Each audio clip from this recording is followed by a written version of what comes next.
It is the Grand Bank halftime show here in Jackson tonight with the Warriors taking on the Jackson Provine Mighty Rams. And joining us here on the Grand Bank halftime show is the director of the Oak Grove High School All-Superior Marching Band, Sharon Laird. The team, band, whatever you want to call it, it's a team. Absolutely. It's a team effort. They're headed to state tomorrow in Clinton. So, Ms. Laird, with that, tell us about the competition and what you're going there to do. Well, tomorrow is the state championship for marching bands, which years and years ago didn't exist. So this is something that we started recently, probably in the last decade, with the High School Activities Association. And the very best bands from classes 1A through 6A compete at either the Pearl site or the Clinton site for the state championship. Tomorrow, Oak Grove will be competing at Clinton. There are 12 6A bands who qualified and were selected to participate, and we'll perform a preliminary competition in the afternoon, and the 6 bands scoring the 6 highest point totals will perform in the finals that night. So unlike the sports where it's somebody head-to-head with somebody, this is just an overall point total. Tell us what the judges look for. Well, there are many captions that we're being judged on: music, marching, maneuvering, general effect, percussion, guard. All sorts of so very many components go into your overall score. We're scored on, again, all those various things, and then those are totaled, and that goes into our final point total. Now, the show this year is kind of literally and figuratively a little out there, isn't it? A little kind of on the edge, kind of different than what you've done in years past. Tell us about the genesis of the whole halftime show this year. Well, we're not doing original music this year. We're doing music from Earth, Wind, and Fire. And one of my favorite groups, and it's just hard not to love Earth, Wind, and Fire. I think it appeals to all generations. It's funky, it's fun, it's upbeat music.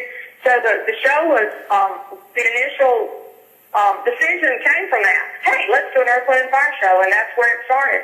But we also realized that we wanted to entertain the crowd, we wanted it to be great music for our students, but we also knew that it needed to have a bit of a competitive edge and needed some artsy, creative side to it. So the show is entitled Elements. So the show is about the elements, Earth, Wind, and Fire, and it's incorporating the music of Earth, Wind, and Fire. So we're playing In the Stone, and Fantasy, and Fan the Fire, and Serpentine Fire. So it's all about Earth, Wind, and Fire. You've got about 160 members in the band this year. It has been as many as 200. Is there a number that is more manageable to you or others, or the sky's the limit number-wise as far as you're concerned? Well, in truth, 160, 170 is super manageable, but I love the band at 200. So hopefully we'll see that happen in the next year, possibly the next year. But I do, it's hard not to like a giant band. But with bigger numbers become great things and problems. You know, the more people you have, sometimes the more problems you have, but also the more wonderful things you have. So it's a trade-off. The more people you have, the more money it costs, but that's okay. I like a big band, so 200, 300, the sky is the limit for me. I love them all. Bring them all and let's teach them. And like coaches can look down in the 7th and 8th grade and kind of see what they've got coming up athlete-wise. I guess the same is true of a band. What is in the pipeline that's coming to the high school numbers-wise? Well, we have a little over 100 in the 8th grade band, so that's very exciting. So we're encouraging them to move up into the high school program. And it is a total program. We all teach at the middle school and we all teach at the high school. We start on the 6th grade level and we train them and teach them not only music, but we really try to teach them what it's like to be a good individual and good citizenship and good character.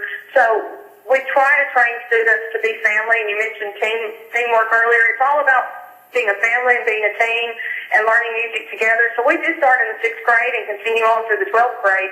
We have 150 or 160 in the 6th grade, probably 120 or 130 in 7th grade, and then right at 100 in the 8th grade.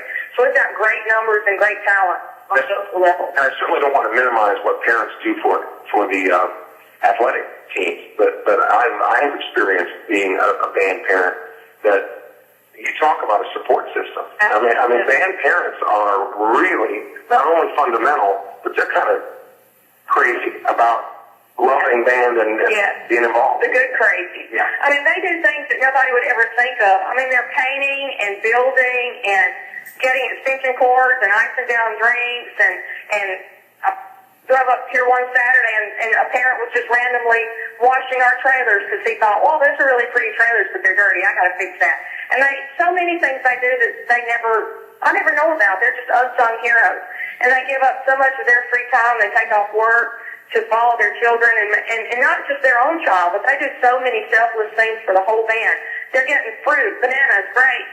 They're running to the store all the time to grab things for the students. It's just, and they clap and they cheer and they hug, and they're just, we literally couldn't do what we do without them. I mean, you talk about it takes a village. It does take a village. People would be amazed if they saw what went on behind the scenes. Because of our band parents, and what we do at halftime looks easy. Nobody has any idea what happened. And the performance is the easiest part. Absolutely, absolutely. Sarah Laird, the director of the Oak Grove High School Marching Band, they will head to state tomorrow in Clinton, not far from here. We certainly wish them the best of luck. You guys have to pick and choose, obviously, where you go to road games for Oak Grove, and lots of times there's above a band should be there every game. But when you're talking about 160 and maybe even a bigger band next year, you're talking about one of the downsides out of the big band. So obviously that's more expense. Absolutely. And I was flabbergasted when I found out just how much it takes money to school buses to get you guys to and from. Yeah, when we travel on school buses, it's roughly $2,000 to travel on school buses and $4,000 to travel on charters. It's $1,000 a bus to go to the coast and back or to Clinton and back. So fuel costs are just outrageous for all of us.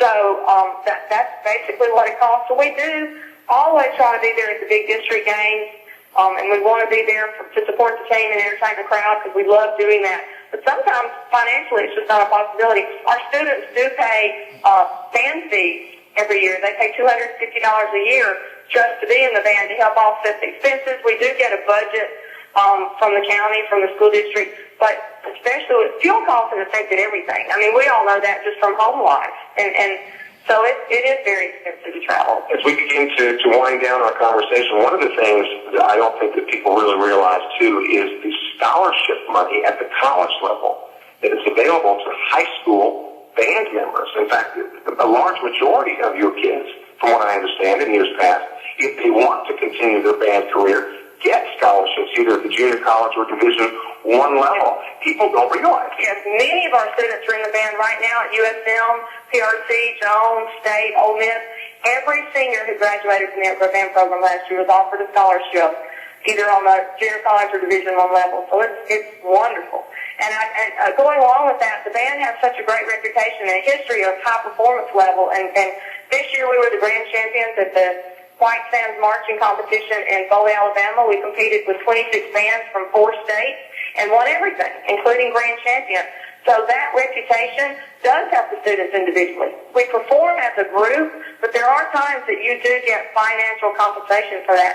And when those parents realize they don't have to pay any money for their child's tuition, wow, that's a great treat. And it's worth It's carries with you throughout, not only college scholarship. You know, there are 80-year-old people who were playing in their church orchestras and community bands because of what they started when they were in public school music.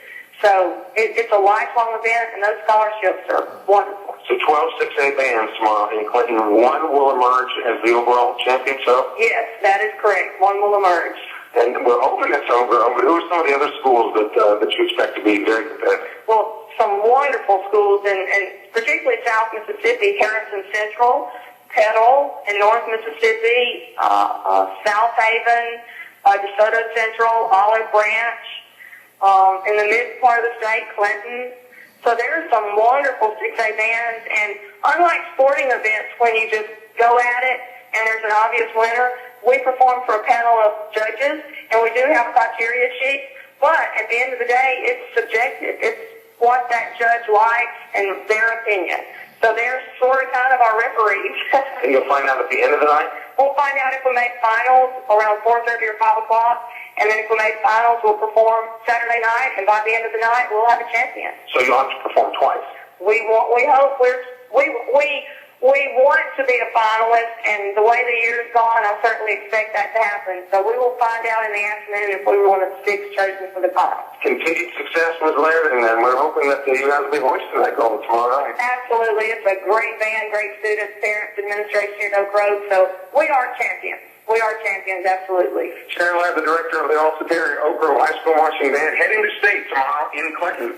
We're at the Grand Bank Halftime Show here in Jackson tonight, where the Warriors continue to battle the Jackson Provine Rams. Second half upcoming just a few moments. We'll take a break. When we come back, the Round Mound of Sound will rejoin us with a look at the first half numbers. It's an installment we call the Round Numbers.